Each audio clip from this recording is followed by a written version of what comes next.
আই অসমীয়াত আই এই শব্দটোৰ অৰ্থ হ'ব মই ইয়াৰ লগতে আয়োডিনৰ ৰাসায়নিক সংকেত বুজাবলৈ আই এই লেটাৰটো ব্যৱহাৰ কৰা হয় I is the 9th letter of the English alphabet ইংৰাজীৰ এলফাবেটৰ আইটো হ'ল 9 নম্বৰটো লেটাৰ অৰ্থাৎ ABC যদি আমি হিচাপ কৰি যাওঁ 9 নম্বৰ স্থানত আইটোক পাম ইয়াৰ লগতে কি কোৱা হৈছে এ ভাৱেল আৰু এটা ভাৱেল হয় আইটো আমি জানো যে ইংৰাজীত পাঁচটা ভাৱেল আছে এ ই আই ও ইউ তাৰ ভিতৰত আইটো হয়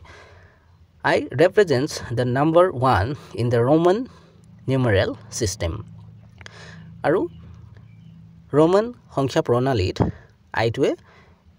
একক প্ৰতিনিধিত্ব কৰে মানে ৰোমান সংখ্যা যদি আমি লিখিব লাগে একটোক তেতিয়া আমি আই বুলি লিখিব লাগিব অহা এই বাক্যটোৰ সহায়ত আৰু বেছি ভালকৈ বুজি লওঁ I am going to the store মই দোকানলৈ গৈ আছো ইয়াত আইটোৱে মই বুজাইছে চেনেলটো সাবস্ক্ৰাইব কৰি ল'বা কাৰণ এনে ধৰণৰ ভিডিঅ'বোৰ ইয়াতে পাই থাকিবা